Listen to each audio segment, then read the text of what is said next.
Hello everyone. இது fat loss சீரிஸ்ல video number 3. இப்ப நீங்க ஆவலோட எதிர்பார்த்துக்கிட்டு இருந்த ஃபுட் சாய்ஸஸ். அதாவது எந்த மாதிரியான சாப்பாடெல்லாம் எடுத்துக்கிறது? ஒயிட் ரைஸா? ப்ரவுன் ரைஸா? சுகர் சேர்க்கலாமா? இல்ல வேண்டாமா? கார்போஹைட்ரேட் கம்பல்சரி தேவையா? இந்த மாதிரி ஃபுட் பேஸ் பண்ண எல்லா இன்ஃபர்மேஷனுமே டீட்டெயிலா இந்த வீடியோல பார்க்கலாம். ப்ரீவியஸ் வீடியோ பார்க்கல அப்படின்னா கண்டிப்பா பார்த்துருங்க. ஏன்னா நீங்க அத பார்த்தீங்க அப்படின்னா, இந்த வீடியோல சொல்லப்போற இன்ஃபர்மேஷன் எல்லாமே உங்களால ஈஸியா கனெக்ட் பண்ணி அண்டர்ஸ்டாண்ட் பண்ணிக்கிறதுக்கு ஹெல்ப்ஃபுல்லா இருக்கும். வீடியோவ ஃபுல்லா பாருங்க. ஃபேட் லாஸ்க்கு என்ன மாதிரியான ஃபுட் சாய்ஸஸ்லாம் பண்ணணும் அப்படிங்கிற ஒரு கிளாரிட்டி உங்களுக்கு கண்டிப்பா கிடைக்கும். அதே மாரி அடுத்த வீடியோ என்ன டாபிக் அப்படிங்கிறத நான் எண்ட்ல சொல்லிருவேன். ஃபுட்ஸ் என்ன அப்படின்னு பார்க்கறதுக்கு முன்னாடி முதல்ல மேக்ரோஸ்னா என்ன அப்படிங்கிறது முதல்ல நம்ம பார்த்துடலாம். Protein, carb, fat. இது 3 தான் மேக்ரோஸ். மேக்ரோ நியூட்ரியன்ட்ஸ் அப்படின்னு சொல்லுவாங்க. அதாவது அதிக அளவுல நமக்கு தேவைப்படக்கூடிய நியூட்ரிஷன். இது இந்த 3 தான். இதுல கார்போஹைட்ரேட் அண்ட் புரோட்டீன் இது 2க்குமே 1 கிராமுக்கு 4 கேலரி. அதே மாரி ஃபேட்டுக்கு 1 கிராமுக்கு 9 கேலோரிஸ். சரி, இது எப்படி சாப்பாடுல வரும் அப்படின்னு பார்த்தோம்னா, இப்போ பிரியாணி எடுத்துப்போம். பிரியாணில என்னென்னலாம் இருக்கும்? லைக் ரைஸ் இருக்கும், மசாலா இருக்கும், எண்ணெய் யூஸ் பண்ணியிருப்பாங்க, சிக்கன் யூஸ் பண்ணியிருப்பாங்க. தென் வேற சில இன்கிரீடியன்ட்ஸும் யூஸ் பண்ணுவாங்க. ஸோ இப்படி எல்லா இன்கிரீடியன்ட்ஸுமே சுத்தி இந்த 3 கேட்டகரி, அதாவது இந்த 3 மேக்ரோஸ்குள்ள தான் வரும்.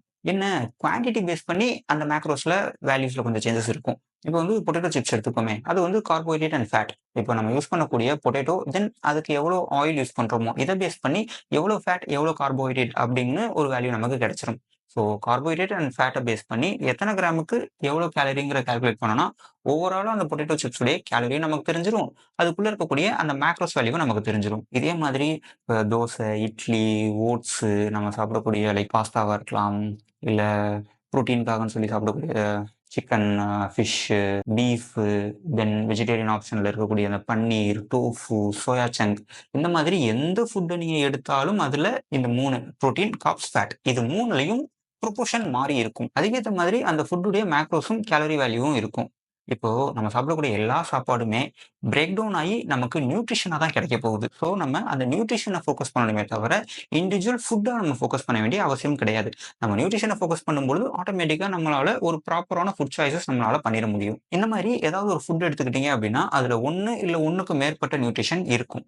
எக்ஸாம்பிள்க்கு ரைஸ். ரைஸுடைய கேலோரிஸ் எவ்வளவுன்னு சொல்லி நம்ம Googleல சர்ச் பண்ணோம் அப்படின்னா, எத்தன கிராமுக்கு எவ்வளோ கேலரி, தென் அதுல இருக்கக்கூடிய மேக்ரோஸ் இந்த ஸ்ப்ளிட் எல்லாமே நமக்கு டீட்டெயில்ஸா நமக்கு கிடைச்சிரும்.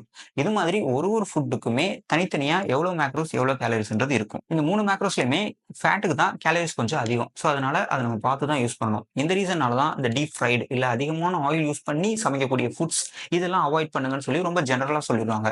ஆனா ரீசன் வந்து அந்த பர்ட்டிகுலர் டிஷ் கிடையாது. அந்த ஃபுட்டுக்கு யூஸ் பண்ணப்பட்ட இன்கிரீடியன்ட்ஸ் அத எந்த அளவுக்கு யூஸ் பண்ணியிருக்காங்க அப்படிங்கிறத பேஸ் பண்ணி தான் அது. இப்ப முதல்ல பேசின பொட்டேட்டோ சிப்ஸே கம்மியான ஆயில்ல ஏர் ஃப்ரையர் மூலமா நம்ம ரெடி பண்றது மூலமா நமக்கு லோ கேலரில ஒரு நல்ல ஒரு ஸ்நாக் கிடைச்சிரும். ஸோ அப்படிங்கிறப்ப ப்ராப்ளம் வந்து குவான்டிட்டில தான் இருக்குமே தவிர, ஒரு ஸ்பெசிஃபிக் ஃபுட்ல கிடையாது. எந்த ரீசனால ஒரு ஃபுட் வந்து குட் ஃபுட் இல்ல பேட் ஃபுட் அப்படின்னு சொல்லி அத பிரிக்காம, என்ன கேலரி, என்ன மேக்ரோஸ், என்ன நியூட்ரிஷன் நம்ம தெரிஞ்சுக்கிட்டோம் அப்படின்னா, சாய்ஸஸ் நம்ம மேக் பண்றது ரொம்ப ஈஸி. அதாவது கேலோரிஸ்ங்கிறது ஸ்டெப் 1, மேக்ரோஸ்ன்றது ஸ்டெப் 2. ஸோ இந்த மாரி அடுத்தடுத்து நெறைய ஸ்டெப்ஸ் இருக்கு. நம்ம ஒரு ஸ்டெப்பையுமே நம்ம கரெக்ட்டா கம்ப்ளீட் பண்ண தான் நம்மளுடைய ஃபேட் லாஸ் ப்ராசஸ் இன்னுமே எஃபிஷியன்ட்டா நடக்கும். இப்ப கேட்கலாம், எந்த மேக்ரோஸ் வந்து முக்கியம் அப்படின்னு.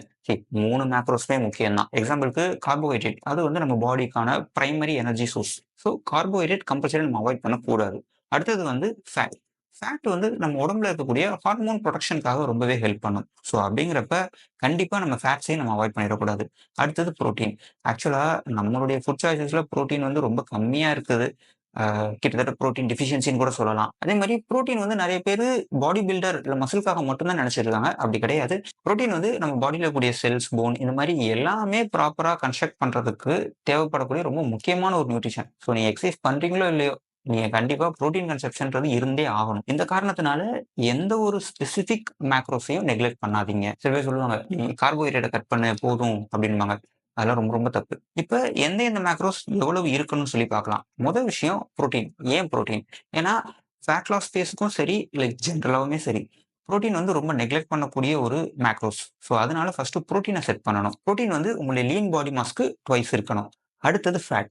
ஃபேட் வந்து ஒரு 45 டூ 50 கிராம்ஸாவது இருக்கணும் மினிமம். காரணம் இதுக்கும் கீழ போறப்ப நம்ம பாடியோடைய ஹார்மோன் புரொடக்ஷன்ல கொஞ்சம் இஷ்யூஸ் வரதுக்கான சான்சஸ் இருக்கு. மிச்சம் எல்லாத்தையுமே நீங்க கார்போஹைட்ரேட்ல செட் பண்ணிக்கலாம்.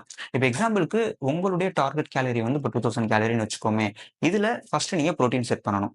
உங்களுடைய லீன் பாடி மாஸ் வந்து 50 கேஜின்னா, அப்ப ட்வைஸ்ங்கிறப்ப 100 கிராம்ஸ் ஆஃப் புரோட்டீன் நீங்க கம்பல்சரி எடுத்தாகணும். இப்ப 100 கிராம்ஸ் ஆஃப் புரோட்டீன்ங்கிறப்ப 400 கேலோரிஸ் வந்து உங்களுடைய அந்த 2000 கேலரில வந்து ஃபர்ஸ்ட் போயிடுச்சு. இப்ப அதுக்கப்புறம் நம்ம ஃபேட் செட் பண்ண போறோம். ஃபேட் ஒரு 40 கிராம்ஸ்ன்னு சொல்லி வச்சுக்கோமே மினிமமா. அப்ப 40 இன்டு 9னா 360 கேலோரிஸ். இப்போ இதையும் மைனஸ் பண்ணிட்டா நம்ம கிட்ட மிச்சம் இருக்கக்கூடியது 1240 கேலோரிஸ்.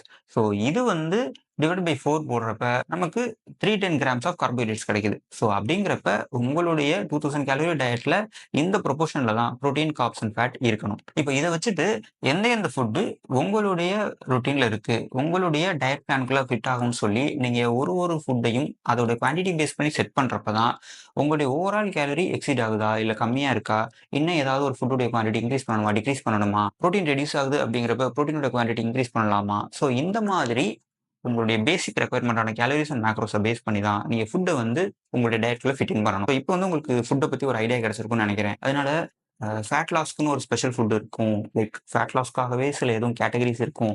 அப்படின்னு சொல்லி ஒண்ணு கிடையவே கிடையாது. நீங்க ரெகுலரா சாப்பிடக்கூடிய உங்களுடைய சாப்பாடு தான். இந்த சாப்பாடுடைய குவான்டிட்டி தான் ரொம்ப ரொம்ப முக்கியம். எந்த குவான்டிட்டி, எவ்வளவு நியூட்ரிஷன் இருக்கு, அது நம்ம தேவைப்படக்கூடிய அந்த லிமிட்ல இருக்கா, இல்லையா அப்படிங்கிறத பேஸ் பண்ணி தான் நம்மளுடைய ஃபுட் சாய்ஸஸ் நம்ம மேக் பண்ணணும். ஸோ இனிமே ஸ்பெசிஃபிக் ஃபேட் லாஸ் ஃபுட்டு இல்ல ஸ்பெஷல் ஃபுட்டுன்னு எதுவும் பார்க்காதீங்க. உங்களுடைய ரெகுலர் ரொட்டீன்ல இருக்கக்கூடிய ஃபுட் சாய்ஸஸ வச்சு நீங்க ஒரு சேஞ்சஸும் மேக் பண்ணுங்க. இதனால நீங்க வந்து டீயோ, காஃபியோ எவ்வளவு சுகர் யூஸ் பண்றது? இட்லி சாப்பிடலாமா? இல்ல தோசை சாப்பிடலாமா? சப்பாத்தி சாப்பிடலாமா? மட்டனு, சிக்கன், பன்னீர், டோஃபு, சோயா சங்க் இந்த மாதிரி எல்லாமே இந்த பிரின்சிபல்குள்ள தான் அடங்கும். இனிமே வந்து குடிக்கிற டீலயோ, காஃபிலயோ வந்து சுகர் சேர்க்கலாமா? வேணாமான்னு சொல்லி உங்களுக்கு டவுட் வேணாம். சுகரோட குவான்டிட்டி அது எவ்வளோ கேலரி? அது உங்களுடைய டயட் பிளான்ல ஃபிட் இன் ஆகுதா? அப்படிங்கிறத பேஸ் பண்ணி நீங்க வந்து சுகர் எவ்வளோ சேர்த்துக்கலான்றத நீங்க டிசைட் பண்ணிக்கலாம். இப்ப நான் இந்த வீடியோல சொன்ன இன்ஃபர்மேஷனே திருப்பி 1, 2 தடவ ரிப்பீட்டடா பாருங்க. இப்ப உங்களுக்கு ஏதாவது ஒரு டவுட் இருந்தாலும் உங்களுக்கு கிளாரிஃபை ஆகணும். இல்ல அதையும் மீறி உங்களுக்கு டவுட்ஸ் இருக்கு அப்படின்னா கண்டிப்பா கேளுங்க. நீங்க கேட்கக்கூடிய கொஸ்டினும் நான் கண்டிப்பா அட்ரஸ் பண்றேன் நானு. அடுத்த வீடியோல பிசிக்கல் ஆக்டிவிட்டி பத்தி பார்க்கலாம். Thank you so much for வாட்சிங். பை.